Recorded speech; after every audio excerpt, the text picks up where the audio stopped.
Glória a Deus. Pai do Senhor, irmãos. Amém. Quantos estão felizes com o Senhor nessa noite? Amém. É motivo de muita alegria estarmos reunidos juntos nesses 12 dias proféticos. Eu quero externar os meus agradecimentos aos céus por esse privilégio, por essa oportunidade de retornar a essa casa em um ambiente profético, dentro de um tempo profético. Também agradecer a Deus pela casa pastoral deste campo, pastor Valmir, juntamente com toda a sua extensão familiar, a todo o corpo de obreiros deste lugar, a todas as pessoas envolvidas direta e indiretamente na liderança desse trabalho. Que Deus em Cristo vos abençoe. Por gentileza, abra sua Bíblia, Evangelho de Jesus, segundo escreveu Marcos, capítulo 10, versículo 46 em diante. Evangelho de Jesus, segundo escreveu Marcos, capítulo 10, versículo 46 em diante. Evangelho de Jesus, segundo escreveu Marcos, capítulo 10, versículo 46 em diante. Se porventura você não tiver trazido o exemplar da Bíblia, acompanhe a leitura pelo audiovisual nesta noite. Deus abençoe a vida do casal que foi ali nos buscar. Deus continue abençoando. Diz assim a palavra de Deus. Chegaram, pois, a Jericó, quando Jesus e seus discípulos e mais uma grande multidão estavam deixando a cidade. O filho de Timeu, chamado Bartimeu, que era cego, estava sentado à beira do caminho, pedindo esmola. Assim que ouviu que era Jesus de Nazaré, começou a gritar: Jesus, filho de Davi, tem misericórdia de mim. Muitos o advertiam severamente para que se calasse. Contudo, ele gritava ainda mais: Filho de Davi, tem compaixão de mim. Foi então que Jesus parou e pediu: chamai-o. E assim foram chamar o cego. Ânimo, homem, levanta-te, ele te chama. Jogando a sua capa para um lado, de um só salto, colocou-se em pé e foi ao encontro de Jesus. Indagou-lhe Jesus: que queres que eu te faça? Rogou-lhe o cego: Rabone, que eu volte a enxergar. E Jesus lhe ordenou: vá em frente, a tua fé te salvou. Diz as nossas Bíblias: no mesmo instante, o homem recuperou a visão e passou a seguir a Jesus pelo caminho. Eu costumo dizer nas minhas ministrações que eu não acredito em sorte, nem muito menos em coincidência, e menos ainda em aleatoriedade. Eu sirvo a um Deus que tem propósito em tudo, com tudo, sobre tudo e para tudo.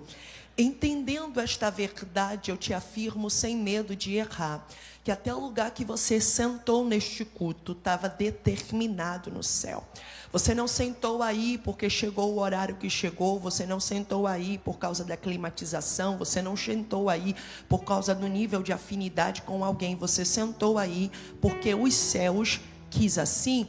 E qual foi o propósito disso, Glena? Você ser profeta e profetiza sobre a vida desta pessoa. E o que é que profeta e profetiza faz? Profetiza. Então, com todo carinho, mas com ousadia, intrepidez e autoridade profeta, olhe dentro da pupila do caroço do olho dela, olhe dentro da pupila do caroço do olho dele. Há um jargão aí fora que diz o seguinte: que somente os falsos e quem anda devendo não consegue olhar dentro dos olhos.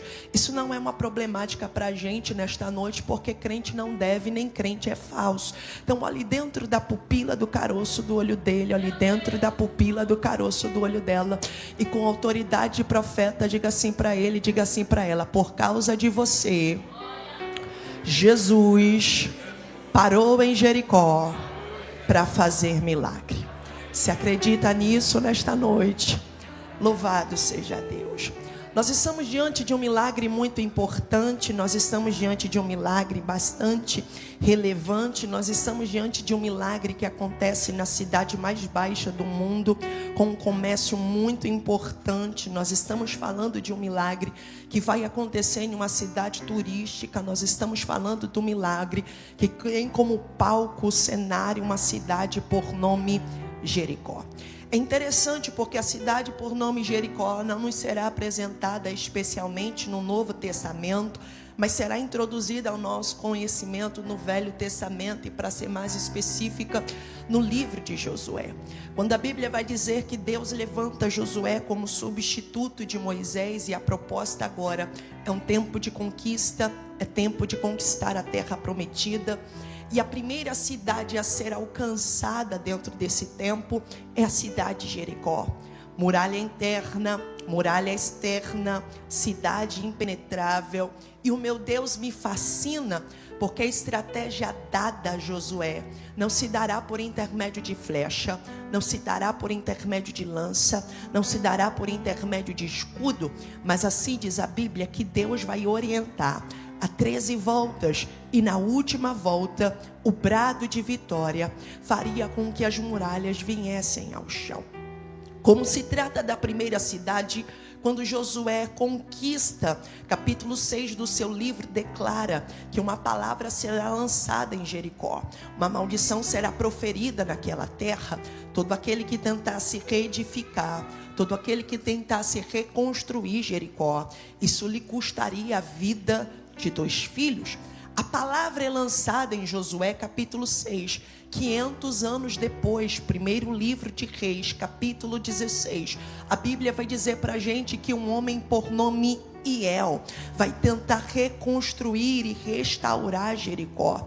E do jeito que a palavra é lançada em Josué 6 se cumpre em 1 Reis capítulo 16, Hiel vai ter como pagamento dessa tentativa a vida dos seus 2 filhos ceifadas. Só que nós estamos diante de uma cidade que fica perto do Jordão. Nós estamos falando de uma cidade que a localização geográfica impossibilita de cair no esquecimento. Nós estamos falando de uma cidade aqui que a sua localização a impossibilita de passar desapercebida na história. É por isso que no Novo Testamento, nos tempos de Jesus, na época do Império Romano, esta cidade vai receber um forte investimento. O governo vai investir em taxas, vai criar palácios, vai estabelecer jardins, vai criar impostos, e o investimento vai ser algo tão desproporcional que esta cidade vai crescer de maneira exacerbada. É necessário eu trazer a sua memória, a sua informação nessa noite, que essa cidade que nós estamos tratando aqui, deste milagre descrito no Evangelho de Jesus, segundo escreveu Marcos capítulo 10, não é a mesma cidade descrita em Josué capítulo 6, mas esta cidade será construída a cerca de 2 quilômetros da antiga Jericó. Essa cidade vai receber um investimento tão grande do governo que vai ser dividida em 2 partes. A parte comercial, que ficará perto do Jordão, e a parte residencial, que ficaria na parte alta de Jericó. Nós estamos falando de uma cidade que tem um comércio muito forte, nós estamos falando de uma cidade que é turística, mas muito além disso, nós estamos falando de uma cidade que fica no meio do caminho para quem sobe para Jerusalém. E eu tenho certeza que você vai compreender agora o que eu digo quando você traz à memória a parábola do bom samaritano, descrito em Lucas capítulo 10, quando a Bíblia diz que descendo de Jerusalém para Jericó, aquele homem vai ser ferido, assaltado e largado à beira do caminho. Por que é uma ênfase de Jesus, um trajeto que esse homem está fazendo? Porque a estrada de Jerusalém para Jericó, ou de Jericó para Jerusalém, era uma estrada deserta, era 24 quilômetros de distância, que estava deixando quem viajava ali em alto índice de vulnerabilidade e de perigo. Então o que acontece dentro da cultura? O que acontece dentro da nação de Israel? Temos dentro da cultura judaica 3 festas que são obrigatórias para cada judeu participar. Então qual vai ser a estratégia adotada pelos judeus que moravam no norte, que precisavam estar em Jerusalém 3 vezes no ano, para não serem feridos, para não serem assaltados, para não estarem vulneráveis na estrada? Eles saíam da sua cidade, paravam em Jericó, compravam mantimentos para a viagem e faziam grupos, criavam caravanas, montavam bando para subir a Jerusalém em quantidade, diminuindo o índice de assalto, diminuindo o índice de vulnerabilidade, diminuindo o índice de perigo, Jericó é como se fosse um pit stop obrigatório. Nós estamos falando aqui de uma cidade que tem um comércio muito forte. Nós estamos falando de uma cidade turística em que em tempos de festa tem uma rotatividade absurda de gente. E por que eu estou sendo bastante enfática nisso aqui? Porque esse milagre está acontecendo às vésperas da Páscoa. Este milagre está acontecendo às vésperas da crucificação. É por isso que o texto vai dizer para a gente que Jesus vai sair da Pérea, Jesus vai atravessar o Jordão e está a caminho de Jerusalém para subir ao madeiro, está a caminho de Jerusalém para ser sacrificado. Então, obrigatoriamente, Jesus passaria por Jericó. Só que me chama a atenção o versículo 46 desse texto, porque a Bíblia vai dizer assim, que ele entra em Jericó e ele sai de Jericó, e ele não faz isso sozinho, mas a Bíblia diz que ele faz isso acompanhado do seu corpo ministerial, os seus 12 discípulos e uma numerosa multidão. O escritor Flávio Josefo afirma para a gente que a multidão que seguia Jesus era cerca de 3.000 a 5.000 pessoas, querendo ver, querendo receber, querendo testemunhar milagre. Então olha o formigueiro, a superlotação que está dentro de Jericó. Já andava cheia por conta do comércio, já andava cheia porque era turística, em tempo de festa tinha uma rotatividade. Para acrescentar nisso aqui, Jesus está vindo para ela com uma multidão. Só que no meio de tanta gente, o texto vai apresentar um homem, e este homem tem por nome Bartimeu, filho de Timeu. Só que a característica, o crachá de identificação, a referência deste homem aqui, não será os seus belos olhos, não será a sua lista de contato, não será a sua conta bancária, não será a sua lista de influência. O crachá de identificação a Bartimeu será a sua deficiência.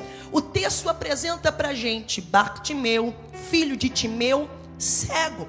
O crachá de referência deste homem nas ruas de Jericó, o crachá de referência deste homem naquele lugar, o crachá de referência deste homem a quem passava ali, não era o que ele tinha de qualidade, não era o que tinha de soberbejava, não era o que ele tinha de melhor, mas era aquilo que ele não tinha, era a sua deficiência.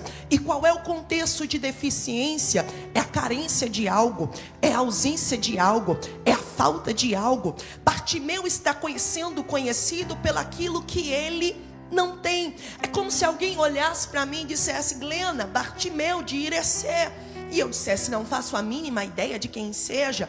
E alguém usasse o crachá de referência dizendo: aquela menina que está passando guerra com o filho. E eu identificasse quem é.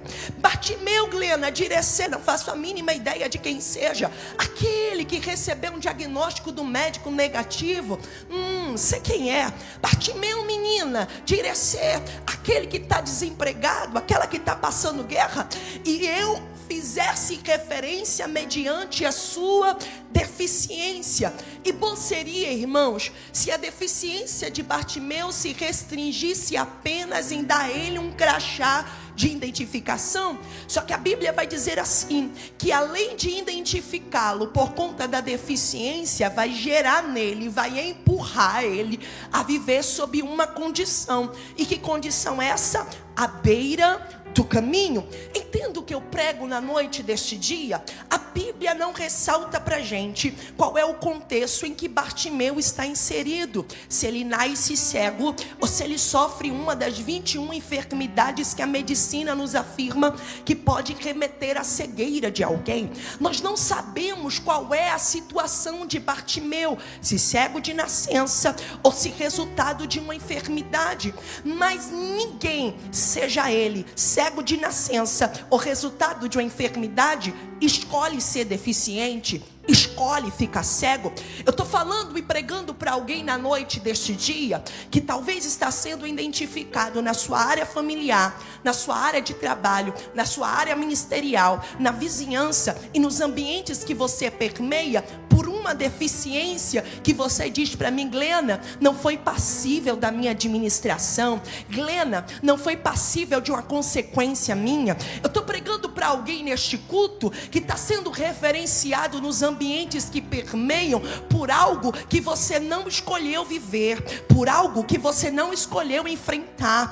E que bom seria se essa deficiência se restringisse apenas em te identificar, mas por conta dessa deficiência, você está tendo que ouvir da boca de alguém ou da boca de muitos o seguinte: ora muito não, acredita muito não, profetiza muito não, cria expectativa muito não, porque eu já conheci gente enfrentando guerras parecidas com a sua, e o cenário foi esse: morreu à beira do caminho. Eu estou pregando para alguém nessa noite aqui, que além de ser referenciado, está vivendo sob uma condição, está vivendo sobre um cenário, que alguém está te alertando a não acreditar mais, a não profetizar mais, a não orar mais, porque a tua vida está condicionada a terminar desta forma. Só que neste dia, eu trago uma palavra profética ao teu coração, por causa da tua vida, por causa da tua família, por causa da tua casa,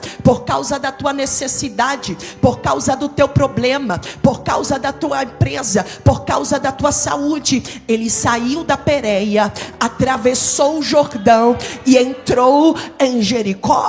Eu trago uma palavra profética à tua alma nesta noite, por causa da tua vida, por causa dos teus conflitos, por causa da tua impossibilidade, por causa da tua improbabilidade. Ele saiu da Pérea, atravessou o Jordão, entrou em Irecê, e eu tenho uma notícia para você: ele entrou aqui disposto a fazer milagre, ele entrou aqui disposto a realizar impossível, ele entrou aqui disposto a fazer sobrenatural, ele entrou aqui disposto a destrancar o que está trancado, ele entrou aqui disposto a trazer existência ao que não existe, ele entrou aqui disposto a trazer cura onde havia diagnóstico contrário.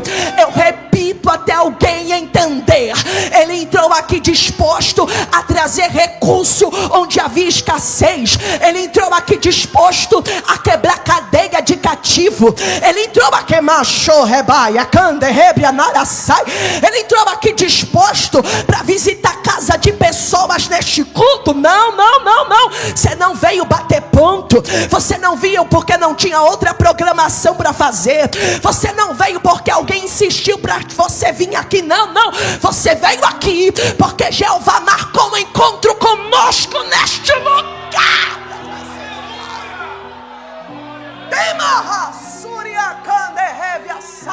Ele entra em Jericó, sai de Jericó, e assim diz a Bíblia, que ao ouvir que Jesus de Nazaré estava passando por ali, isso me faz conjecturar, isso me faz imaginar. Estamos falando de uma multidão que quer estar perto. Os livros nos afirmam que essa multidão que seguia Jesus alugava barco para estar perto dele, criava caravanas para seguir ele. Eu estou falando de uma multidão sedenta, uma multidão que quer estar perto, mas uma multidão que quer receber milagre, que está impressionada com o poder dele. Então eu fico imaginando que na beira do caminho, no meio do caminho, a multidão que seguia Jesus ia passando e ia dizendo o seguinte: tu viu o que ele fez na Pérea?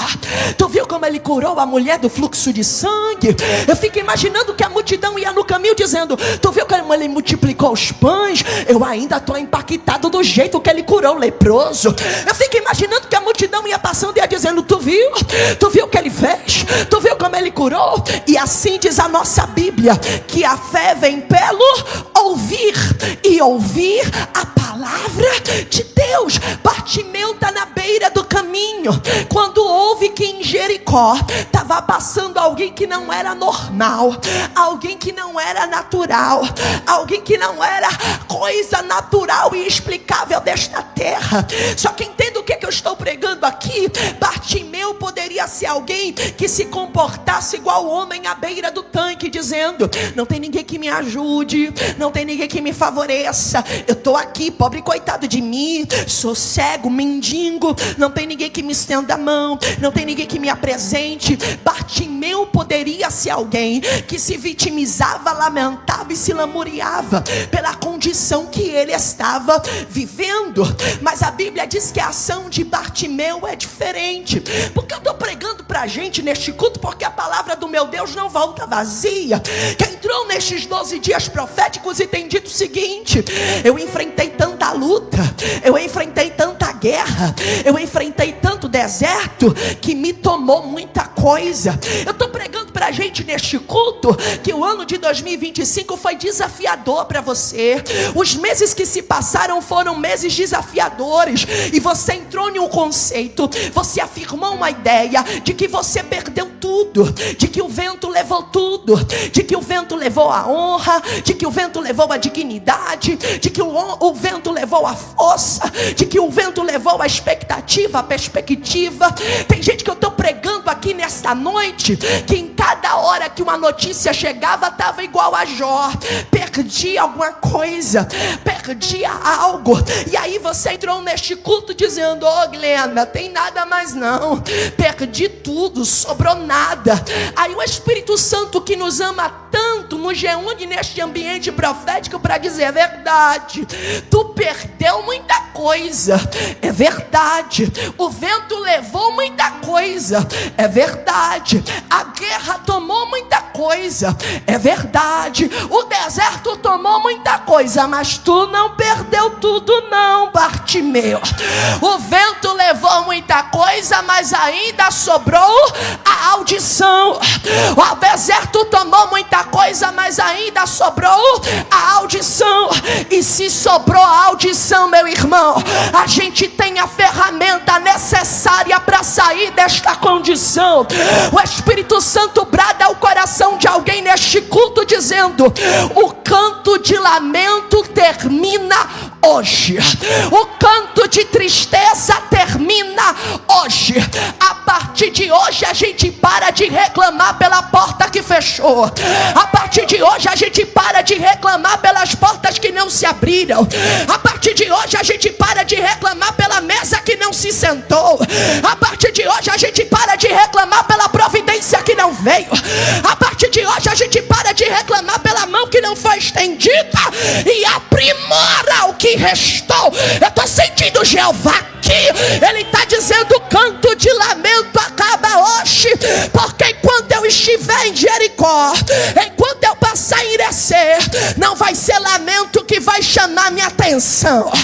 Enquanto eu passar em Jericó, enquanto eu passar em Irecê, não vai ser vitimismo que vai me atrair. O que é que vai me atrair? É o grito: Jesus, filho de Davi. Eu repito para você entender. Ele saiu da Pérea, atravessou o Jordão, entrou em Jericó, entrou nesta igreja. Ele está aqui por causa de você. Vai ficar calado? Vai ficar retido? Vai ficar emburrado? Ou vai chamar o nome dele? Jesus, filho de Davi. Jesus, filho de Davi. A oportunidade é única. Esse culto nunca mais vai se repetir na história. Então abre a boca neste lugar, pecando para sair. Jesus, filho de Davi. Jesus, Jesus, Jesus. Ele grita. Ele está entendendo que não pode desperdiçar a oportunidade. Ele brada. Ele entende que ele que estava passando ali era a válvula de escape para sair daquela condição. Ele ora: Jesus, filho de Davi. E a gente precisa ter maturidade para entender entender algo aqui, irmãos. No caminho do milagre, no percurso do milagre, na rota do milagre, não vai aparecer um, não aparecerão dois, não aparecerão três, mas assim diz o texto, que muitos o advertiam para que ele se calasse. Cala a boca, está atrapalhando, está incomodando. Vou te dar uma notícia, vai dar em nada. Para que gritar desse jeito? Para que participar de 12 dias? Para que orar dessa forma? Para que descer em oração de madrugada? Para que fazer matutino? Para que colocar a mão na cabeça de filho? Vai dar em coisa nenhuma. Não foi um, não foi dois, não foram três, foram muitos. Porque no caminho do milagre não vai aparecer um, na rota do milagre não aparecerão dois, no percurso do milagre vai aparecer muita gente tentando descredibilizar sua fé, tentando mexer com a tua crença. Só que nós precisamos entender e aprender a repreender as vozes contrárias, porque o nosso compromisso nunca foi com os discípulos, o nosso compromisso nunca foi com o seguidor de Jesus, o nosso compromisso nunca foi com a multidão, o nosso compromisso é com quem faz o milagre. Então não nos interessa quem se incomoda na segunda, não nos interessa quem fez cara feia na terça, não nos interessa quem manda a gente calar a boca na quarta, não nos interessa quem está incomodado na quinta.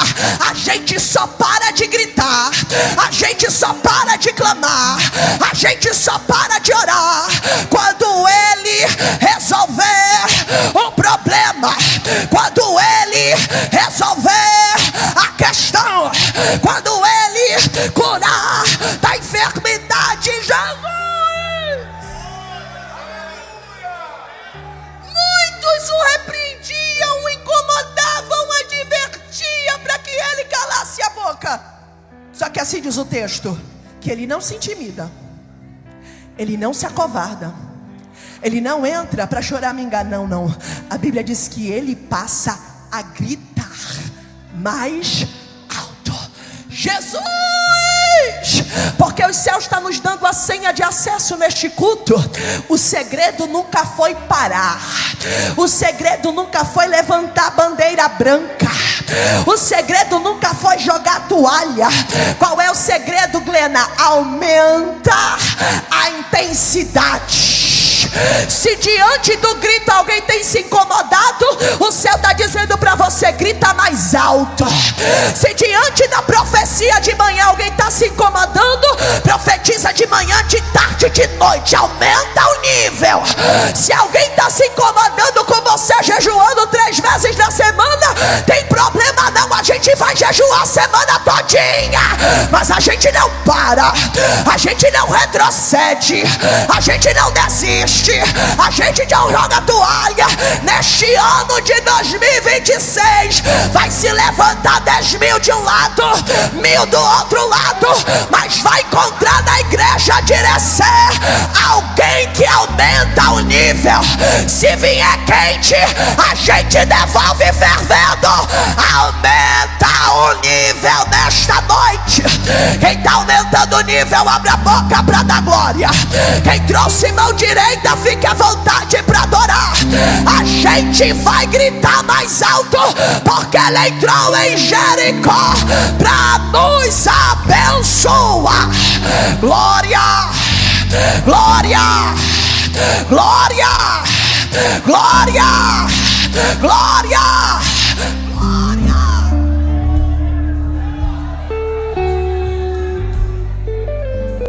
Quer ver que o segredo é aumentar o nível?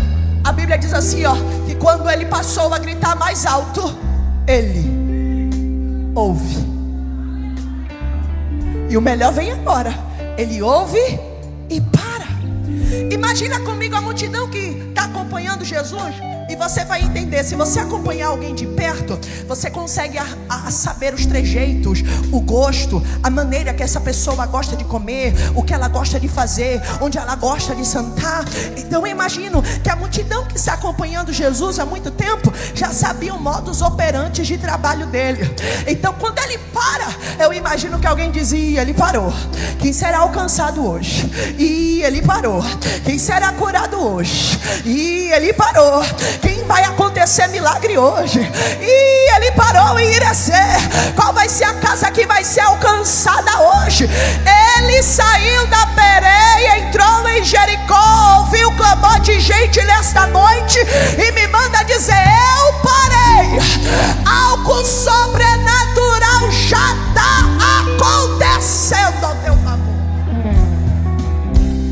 A Bíblia diz que ele para e manda um recado.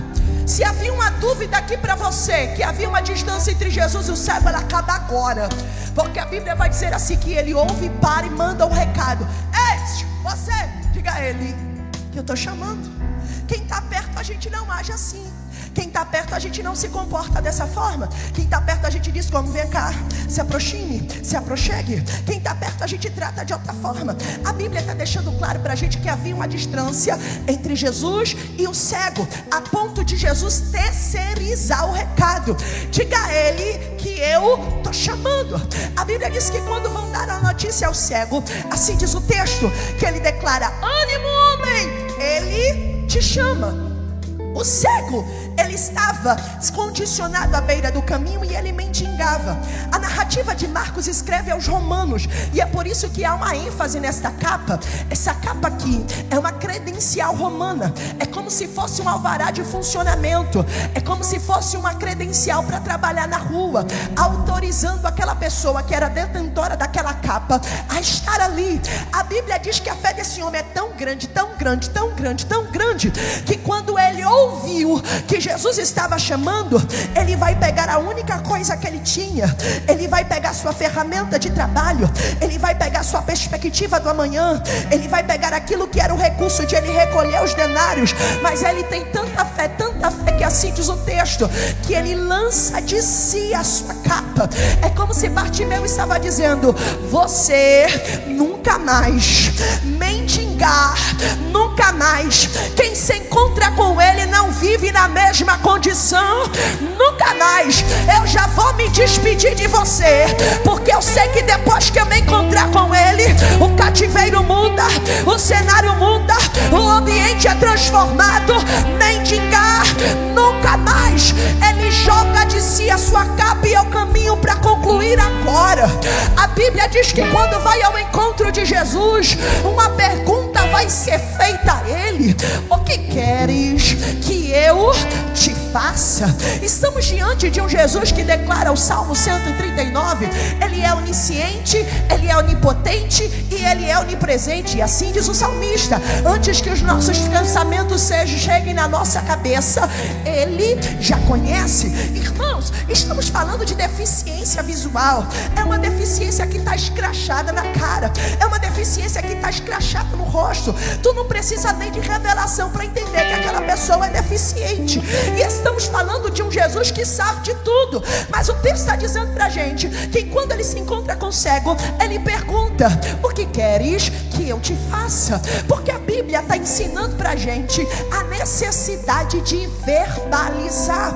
Porque entramos de um ambiente profético como esse com a seguinte afirmativa: ele sabe, ele vê, ele viu, Glena, ele entende, ele conhece, ele sabe a minha necessidade. Claro que sabe, claro que viu, claro que vê. Só que nós precisamos contar para ele as nossas necessidades. E eu vou te dar um conselho, se é que eu posso fazer isso. Todas as vezes que você for falar algo a Deus, todas as vezes que você for pedir algo ao teu pai, diga cor, diga marca, diga modelo, diga nome de rua, diga o nome do bairro, quantidade de quartos, quantidade de banheiro, diga quantia, diga o valor, diga detalhadamente o que você precisa.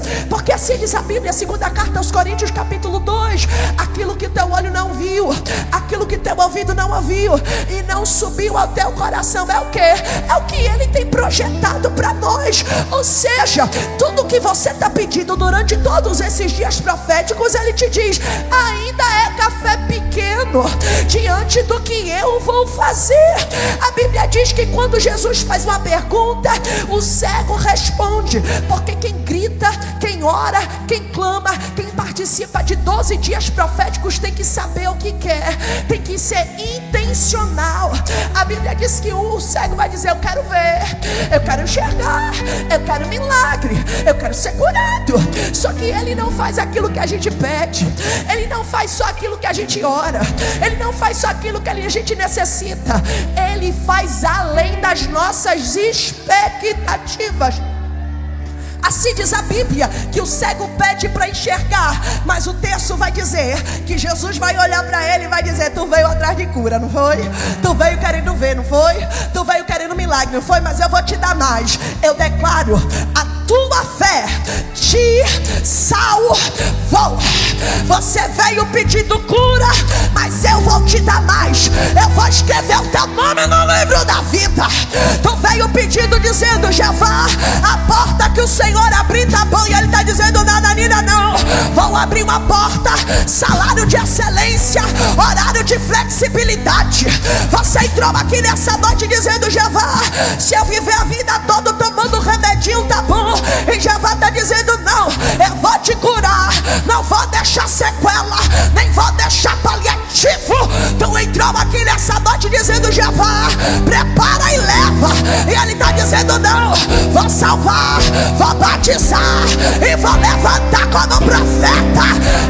Eu vou fazer a lei, eu vou fazer a lei, eu vou fazer a lei, eu vou fazer a lei, eu vou fazer a lei, eu vou fazer a lei. Eu não vim aqui cumprir agenda, eu vim na qualidade de profeta. E eu estou liberando.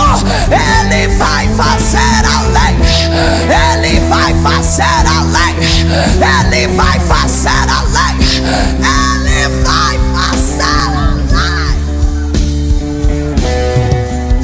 Termina agora. Versículo 52 nós lemos que Ele libera. E eu amo a narrativa de Marcos, porque é uma narrativa imediatista. Assim diz o texto, que quando Ele libera a palavra, imediatamente, na mesma hora, no mesmo momento, no mesmo instante, quem era cego deixa de ser. A palavra que é liberada em 10:52 é a mesma que é liberada em João 11, quando aquele homem estava dentro da gruta 4 dias sepultada, e ele diz assim: Lázaro, vem para fora. Na mesma hora, quem estava morto teve que receber vida. A palavra liberada é a mesma que dentro da casa do oficial de Jairo, ele diz assim: Talita, come. E na mesma hora, quem estava morto voltou à vida. É a mesma palavra que no meio da tempestade disparou vento, se aquietou o mar. E a Bíblia diz que no mesmo instante houve bonança. Aí eu tô nesta sexta-feira pregando para alguém. Ele saiu da Pereia, atravessou o Jordão, entrou em Irecê, ouviu o teu grito, parou e está liberando a palavra. Não vai ser amanhã, não vai ser semana que vem, não vai ser daqui a 15 dias, não vai ser daqui a 36 horas. Eu estou pregando debaixo da legalidade da palavra. É hoje, é hoje, é hoje. E talvez você diga: Glenda, mas já passou o horário comercial e o que eu preciso só resolve até às 17 horas. Só que o Deus que eu estou pregando também dá bug no sistema, só para abençoar crente. É hoje, é hoje, é hoje, é hoje. hoje que Deus visita aquele bar. É hoje que Deus visita aquele beco. É hoje que Deus entra naquela casa. É hoje que Deus visita aquele filho. É hoje que Deus muda a sentença de morte. Eu repito até alguém entender. É hoje que Deus muda o diagnóstico. É hoje que o patrocínio chega. É hoje que o recurso chega. É hoje que Deus tira o sono de alguém. É hoje que Deus para o sol para te abençoar. É hoje. É hoje. É hoje. Quem tem mão para levantar, quem tem glória para entregar ao Deus Criador, quem pode adorar ao Deus Santo, quem pode adorar ao Deus Trino, quem pode adorar ao semente da mulher, quem pode adorar ao Cordeiro Pascual, quem pode adorar ao Deus inefável, quem pode adorar ao Deus imutável, quem pode adorar aquele que tem a chave de Davi, que abre e ninguém fecha, que fecha e ninguém abre.